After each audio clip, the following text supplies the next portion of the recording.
لا حول ولا قوة إلا بالله العلي العظيم. أعوذ بالله من الشيطان الرجيم. بسم الله الرحمن الرحيم. الحمد لله الذي هدانا لهذا وما كنا لنهتدي لولا أن هدانا الله لقد جاءت رسل ربنا بالحق. الصلاة والسلام تحية والإكرام جد الحسن والحسين بالقاسم محمد.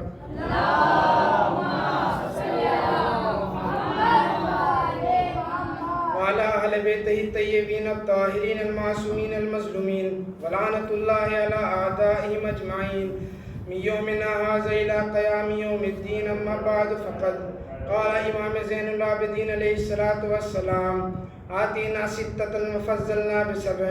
صلوات پڑھیں محمد والے محمد.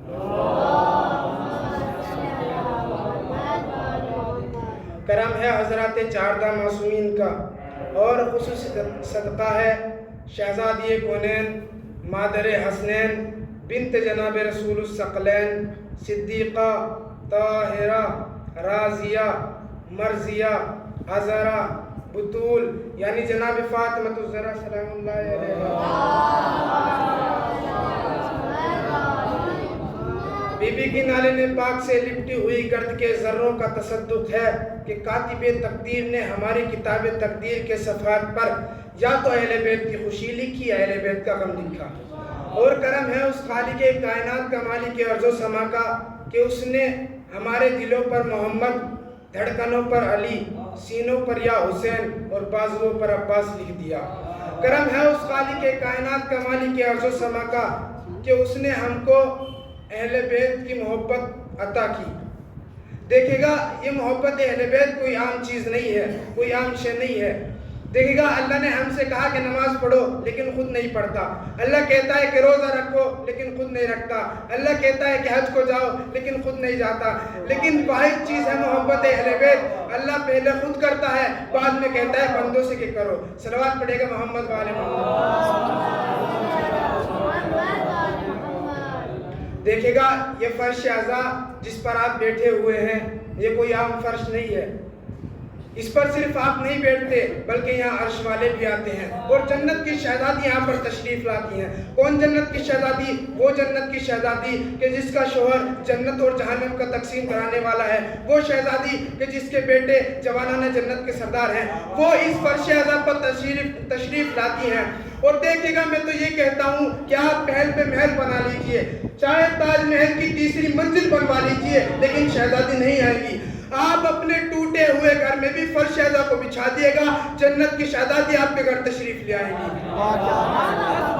جنت کی شہزادی آپ کے گھر تشریف لے آئے گی. دیکھے گا میں نے جس حدیث کا پڑھنے کا شرف حاصل کیا اس میں امام سجاد نے فرمایا آتینا ستۃ وفضلنا بسبع.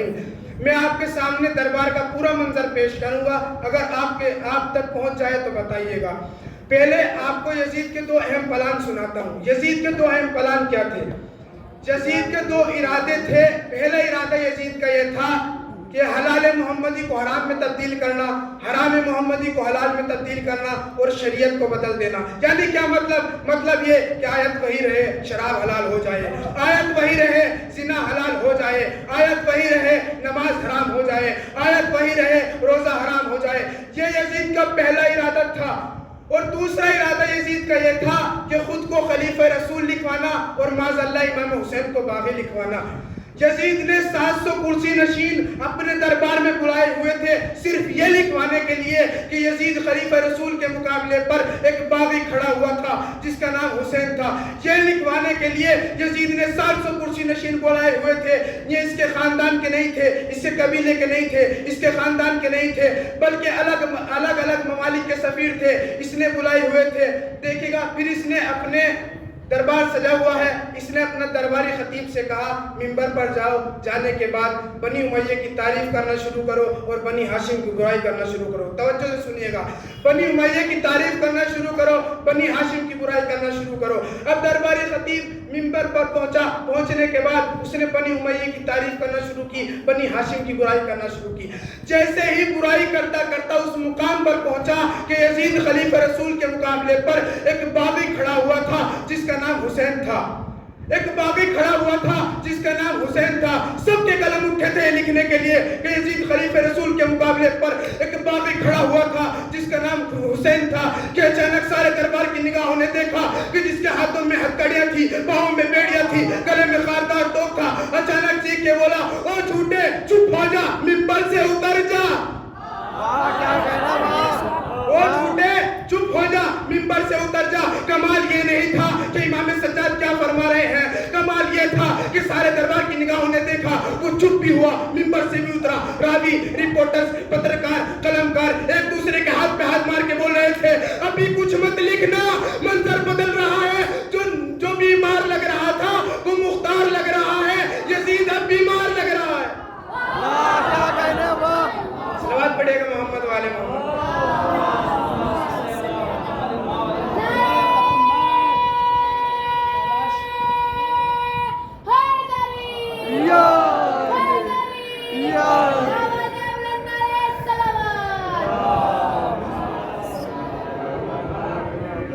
اب امام سجاد نے کہا یزید سے کہ یزید اجازت ہے کہ میں اس لکڑی کے ڈھیر پر جا کر کچھ بولوں.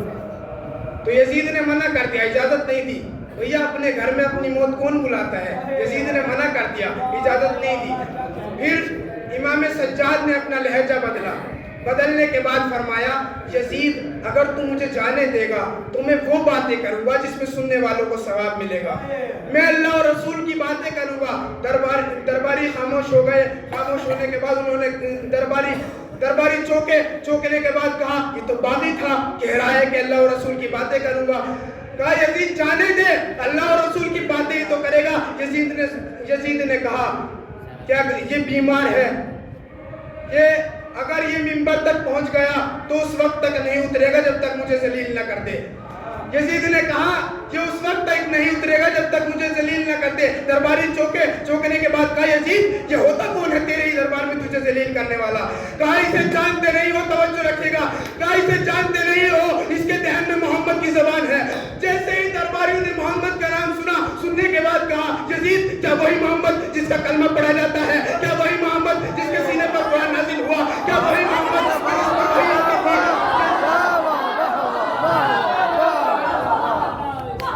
کیا وہی محمد جس پر قرآن نازل ہوا, کیا وہی محمد جس پر وحی آتی تھی, کیا وہی محمد جس پر قرآن نازل ہوا. کہا ہاں وہی محمد جس پر قرآن نازل ہوا. کہا یزید اب تو اسے جانے دے, ہم نے دیکھا نہیں محمد چلتے کیسے تھے, ہم نے دیکھا نہیں محمد بولتے کیسے تھے, ہم نے دیکھا نہیں محمد چلتے کیسے تھے.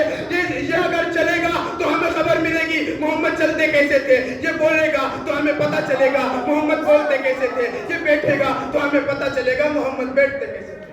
صلوات پڑھے گا محمد والے محمد پر. علی علی عیسیٰ کا مولا, موسیٰ کا مولا, طاہر کا مولا, میرے کفن پہ لکھنا, میرے کفن پہ لکھنا, زندہ باد.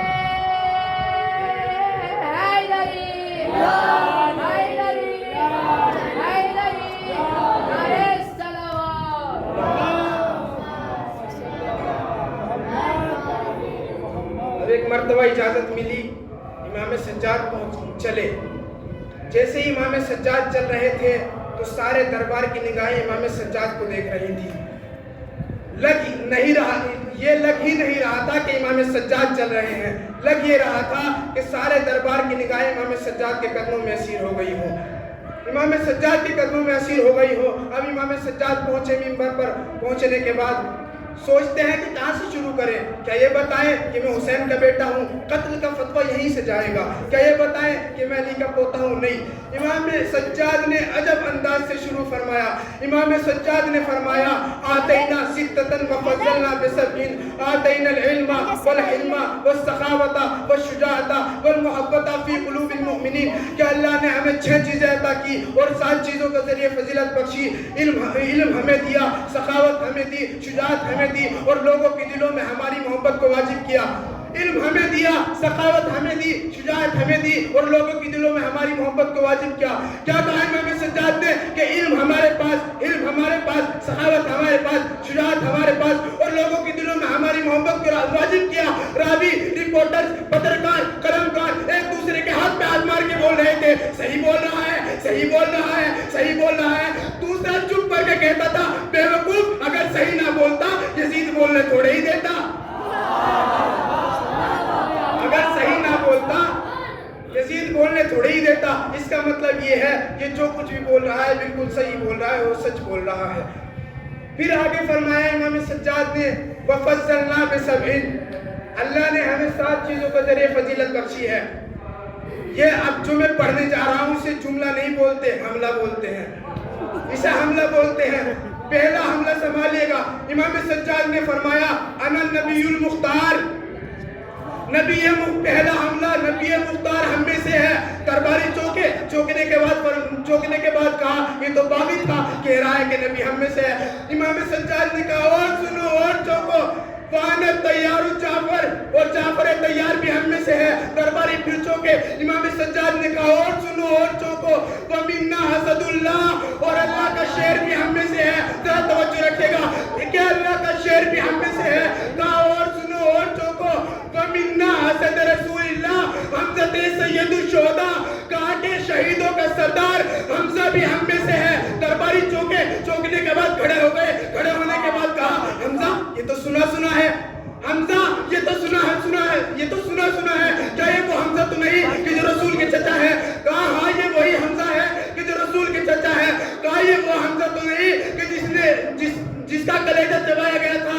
کہا ہاں یہ وہی حمزہ ہے کہ جن کا کلیجہ چبایا گیا تھا۔ کہا کس نے چبایا؟ کہا ہندا نے۔ کہا ہندا کون؟ یزید کی دادی۔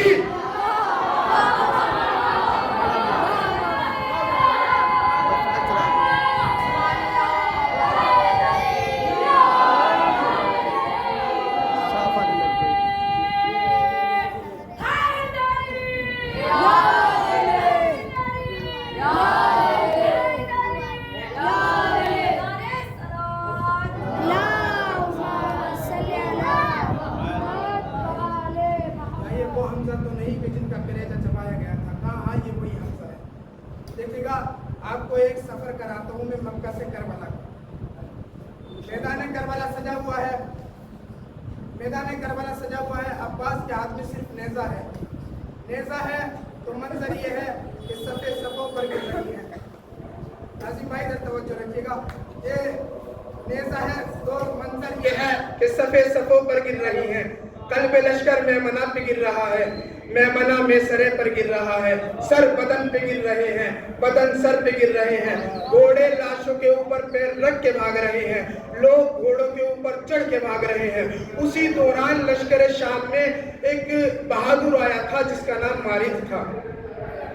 اس دوران لشکر شام میں ایک بہادر آیا تھا جس کا نام مارد تھا۔ مارد باہر آیا، آنے کے بعد کہا شمر یہ تجھے کیا ہو رہا ہے؟ تجھ سے یہ کمسین جوان سنبھالا نہیں جا رہا۔ تو شمر نے کہا ہم پیچھے ہٹ جاتے ہیں، تو سنبھال لے۔ شمر نے کہا ہم پیچھے ہٹ جاتے ہیں، تو سنبھال لے۔ اب مارد 95 سال کا اور مولا عباس کربلا کے میدان میں 32 سال کے۔ مارد کی 2 عمر ملتی ہیں، یہ تو 85 سال اور ایک 95 سال۔ مارد مولا عباس کے پاس آیا، آنے کے بعد کہا، آنے کے بعد 3 جملے کہے، ان کے آپ کو 3 جواب سنانے ہیں۔ 3 جملے کہے۔ مارد نے کہا کہ میں تجھے اس کاٹنے والی تلوار سے ڈرا رہا ہوں۔ مارد علی کے بیٹے سے بول رہا ہے کہ میں تجھے اس کاٹنے والی تلوار سے ڈرا رہا ہوں، میری اطاعت میں آ جا، میں کسی پر اتنا رحم نہیں کرتا، تیری کمسینی کی وجہ سے تجھ پہ رحم آ رہا ہے۔ کتنے جملے کہے؟ 3 جملے۔ تلوار سے ڈرا رہا ہوں، میری اطاعت میں آ جا، کمسینی پر رحم کر رہا ہوں۔ اب ان کے جواب سن لیجئے گا۔ کیا کہا پہلا جملہ کہ اس کاٹنے والی تلوار سے ڈرا رہا ہوں؟ فوراً عباس نے جواب دیا علی کا بیٹا ہوں، تلواریں ہم سے ڈرتی ہیں، ہم تلواروں سے نہیں ڈرتے۔ تلواریں ہم سے ڈرتی ہیں، ہم تلواروں سے نہیں ڈرتے۔ کیا کہا؟ تیری اطاعت میں آ جاؤں؟ کیا تجھے پتا نہیں ہے کہ میں حسین کی اطاعت میں ہوں، اور جو ایک مرتبہ حسین کی اطاعت کر لیتا ہے وہ کسی اور کی اطاعت میں نہیں جاتا۔ اب آخری پر تک توجہ چاہتا ہوں، تیسرا جملہ سنبھالیے گا، آخری پر تک توجہ چاہتا ہوں۔ کیا کہا؟ تیری اطاعت میں آ جاؤں؟ کیا تجھے پتا نہیں ہے کہ میں حسین کی اطاعت میں ہوں، اور جو ایک مرتبہ حسین کی اطاعت کر لیتا ہے وہ کسی اور کی اطاعت میں نہیں جاتا۔ اب مارد نے کہا کہ تیری کمسنی پر رحم کر رہا ہوں. عباس نے فوراً پلٹ کے جواب دیا, میری کمسنی پر رحم کرنے کی ضرورت نہیں ہے. کیا تجھے پتہ نہیں ہے بہت سے کمسن بہت سے بوڑھوں سے بہت اچھے ہوتے ہیں.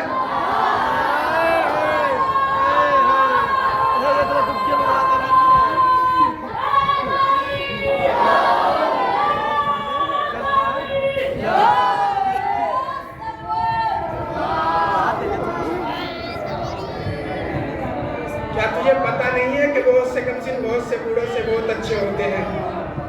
اب مارد نے اپنی پوری طاقت کے ساتھ, مارد کے پاس ایک نیزہ تھا. دیکھے گا کہ نیزے دو طریقے کے ہوتے ہیں, ایک دستی نیزہ اور ایک طویل نیزہ.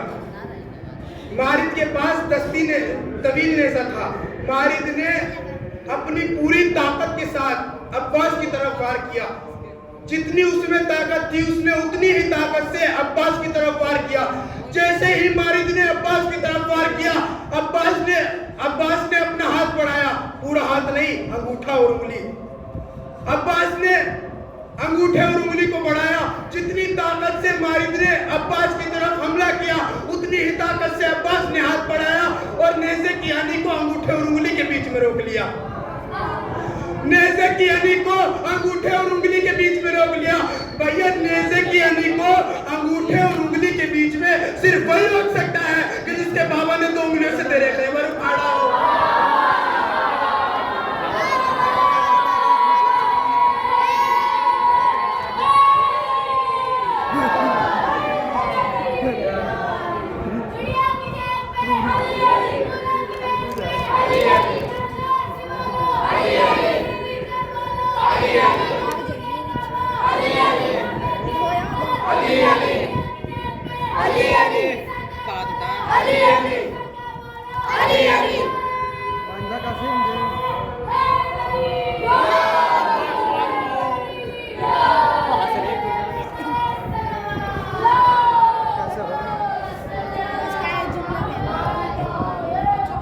عباس نے اتنی ہی طاقت سے اپنا ہاتھ بڑھایا اور بڑھانے کے بعد انگوٹھے اور انگلی کے بیچ میں نیزے کی آنی کو روک لیا. اب مارد نے نیزے کو چھوڑ دیا. چھوڑنے کے بعد عباس نے اس کا نیزہ لیا, اس کے گھوڑے پر مارا. سواری سوار کا ساتھ چھوڑ گئی. سواری سوار کا ساتھ چھوڑ گئی. اب اس کے پیچھے ایک گھوڑا تھا اس کے غلام کا, جس کا نام تاریخ نے تاویہ لکھا ہے. عباس کی نظر تاویہ پر پڑی. آنکھیں دیکھی, صورت دیکھی, حسین دیکھا اور گھوڑے کا حجم دیکھا. دیکھنے کے بعد عباس نے چھلانگ لگائی بیٹھے تاویہ پر. تاویہ کو اپنے قبضے میں لیا. توجہ چاہتا ہوں اس جملے پر. تاویہ کو اپنے قبضے میں لیا اور چلے حسین کی طرف. جیسے ہی عباس حسین کی طرف جا رہے تھے تو پیچھے سے شمر کی آواز آئی, عباس کو کوئی جاتے وقت روکنا نہیں. عباس کو کوئی جاتے وقت روکنا نہیں, کیونکہ جو گھوڑا ہم نے حسن سے چھینا تھا وہ عباس نے آ کے واپس لے لیا. جو گھوڑا ہم نے حسن سے چھینا تھا عباس نے آ کے واپس لے لیا. اس کا مطلب یہ ہے کہ خاندان بنی ہاشم کی ایک اور صفت سامنے آ گئی, ایک اور صفت ظاہر ہو گئی. اس کا مطلب یہ ہے کہ اگر کسی کا کچھ چھن جاتا ہے تو وارث آ کے واپس لے لیتا ہے. اگر کسی کا کچھ چھن جاتا ہے تو وارث آ کے واپس لے لیتا ہے. اگر کسی کا کچھ چھن جاتا ہے تو وارث آ کے واپس لیتا ہے. بھیا حسن سے تاویہ چھینا, عباس نے آ کے واپس لے لیا. فاطمہ سے فدک چھینا تھا آخری ماما کے لیے.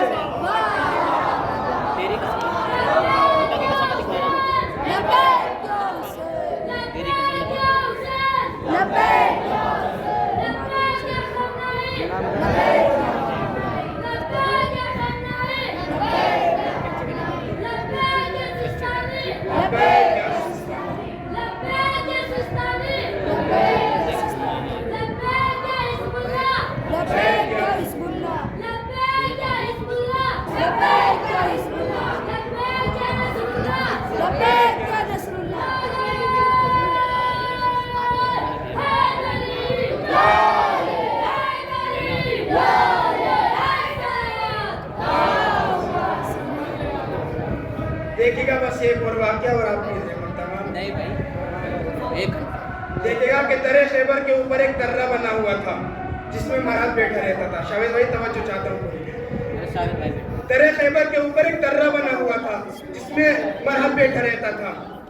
اب جو بھی کوئی جنگ کے لیے جاتا تھا تو بار بار پیچھے مڑ کے دیکھتا تھا کہ یہ لشکر نے مجھے اکیلا تو نہیں چھوڑ دیا ہے. وہ مرحب کے پاس جاتا تھا, جانے کے بعد مرحب اسے دیکھتا تھا, وہ مرحب کو دیکھتا تھا, نظریں ٹکراتی تھی, ڈر کے مارے واپس آ جاتا تھا. اب علی چلے, چلنے کے بعد علی پیچھے مڑ کے نہیں دیکھ رہے ہیں. کیوں؟ اس لیے کہ علی تنہائی لشکر ہے. اب علی چلنے کے بعد علی نے مرحب کو دیکھا, مرحب نے علی کو دیکھا, نظریں ٹکرائی. علی نے مرحب کو دیکھا, مرحب نے علی کو دیکھا, نظریں ٹکرائی. ٹکرانے کے بعد علی نے علم کو گاڑا, علی نے علم کو پتھر پر گاڑا. مرحب نے گھبرا کے نجومی کی طرف دیکھا. دیکھنے کے بعد نجومی نے مرحب سے کہہ رکھا تھا کہ یہودیت کو کوئی شکست نہیں دے سکتا. سال میں ایک وقت ایسا بھی آتا ہے کہ جب ستارہ اپنے چکر پورے کر لیتا ہے اور جو چیزیں پتھر کی ہوتی ہیں وہ موم میں تبدیل ہو جایا کرتی ہیں. اب نجومی نے مرحب سے یہ کہہ رکھا تھا. ایک مرتبہ یہ آواز علی کے کانوں تک پہنچی. جیسے ہی یہ آواز علی کے کانوں تک پہنچنے کے بعد علی نے علم کو اکھاڑا, پھر گاڑا, اٹھایا. جیسے علی علم کو گاڑتے ہیں, مرحب دیکھتا ہے کہ جیسے علی علم کو اٹھاتے ہیں ستارہ اپنی جگہ پر پہنچ رہا ہے. جیسے علی علم کو گاڑ رہے ہیں ستارہ اپنے چکر پورے کر رہا ہے. جب اس نے اتنے منظر دیکھنے کے بعد نجومی نے مرحب سے کہا کہ مرحب کسی کے بھی مقابلے پہ جانا, اس کے مقابلے پر نہ جانا. کیوں؟ اس لیے کہ یہ ستاروں کے اشاروں پر نہیں, ستارے اس کے اشاروں پر چل رہے ہیں. یہ ستاروں کے اشاروں پر نہیں بلکہ ستارے اس کے اشاروں پر چل رہے ہیں. صلوات پڑھیے گا محمد والے محمد.